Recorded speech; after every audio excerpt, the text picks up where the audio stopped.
Epistle 29, on the critical condition of Marcellinus. You have been asking about our friend Marcellinus, and you desire to know how he is getting along. He seldom comes to see me, for no other reason than he is afraid to hear the truth, and at present he is removed from my danger of hearing it. For one must not talk to a man unless he is willing to listen. That is why it is often doubted whether Diogenes or the other cynics, who employed an undiscriminating freedom of speech and offered advice to any who came in their way, ought to have pursued such a plan. For what if one should chide the deaf, or those who are speechless from birth or by illness? But you answer, why should I spare words? They cost nothing. I cannot know whether I shall help the man to whom I give advice, but I know well that I shall help someone if I advise many. I must scatter this advice by the handful. It is impossible that one who tries often should not sometimes succeed. This very thing, my dear Lucilius, is, I believe, exactly what a great-souled man ought not to do. His influence is weakened. It has too little effect upon those whom it might have set right if he had not grown so stale. The archer ought not to hit the mark only sometimes, he ought to miss it only sometimes. That which takes effect by chance is not an art. Now wisdom is an art. It should have a definite aim, choosing only those who will make progress, but withdrawing from those whom it has come to regard as hopeless, yet not abandoning them too soon, and just when the case is becoming hopeless, trying drastic remedies. As to our friend Marcellinus, I have not yet lost hope. He can still be saved, but the helping hand must be offered soon. There is indeed danger that he may pull his helper down, too. For there is in him a native character of great vigor, though it is already inclining to wickedness. Nevertheless, I shall brave this danger and be bold enough to show him his faults. He will act in his usual way. He will have recourse to his wit, the wit that can call forth smiles even from mourners. He will turn the jest first against himself and then against me. He will forestall every word which I am about to utter. He will quiz our philosophical systems. He will accuse philosophers of accepting doles, keeping mistresses, and indulging their appetites. He will point out to me one philosopher who has been caught in adultery, another who haunts the cafes, another who appears at court. He will bring to my notice Aristo, the philosopher of Marcus Lepidus, who used to hold discussions in his carriage, for that was the time which he had taken for editing his researches, so that Scaurus said of him, when he asked to what school he belonged, quote, "At any rate, he isn't one of the walking philosophers." Julius Gracchus, too, a man of distinction, when asked for an opinion on the same point, replied, quote, "I cannot tell you, for I do not know what he does when dismounted," as if the question referred to a chariot gladiator.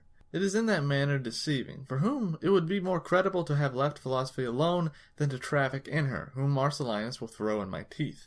But I have decided to put up with taunts. He may stir my laughter, but I perchance shall stir him to tears. Or, if he persists in his jokes, I shall rejoice, so to speak, in the midst of sorrow, because he is blessed with such a merry sort of lunacy.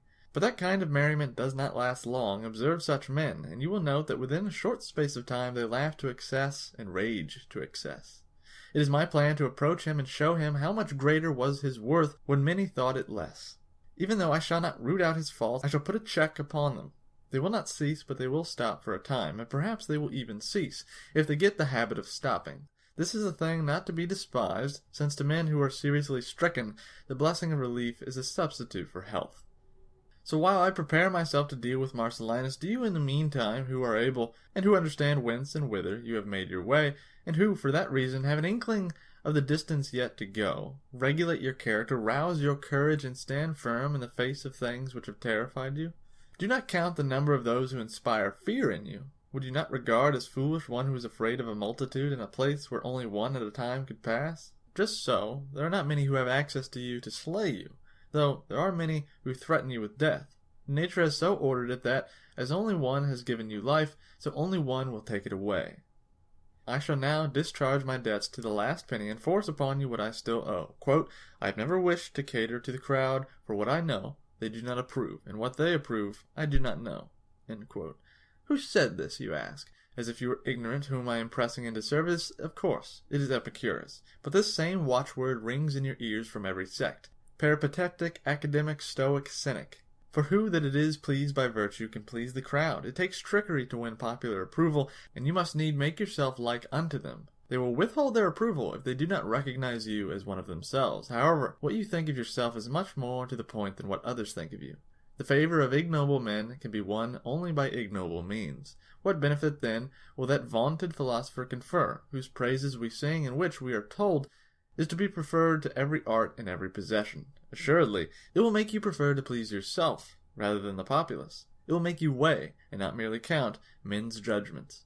It will make you live without fear of gods or men. It will make you either overcome evils or end them. Otherwise, if I see you applauded by popular acclamation, if your entrance upon the scene is greeted by a roar of cheering and clapping, marks of distinction meet only for actors. If the whole state, even the women and children, sing your praises, how can I help but pity you? For I know what pathway leads you to such popularity. Farewell.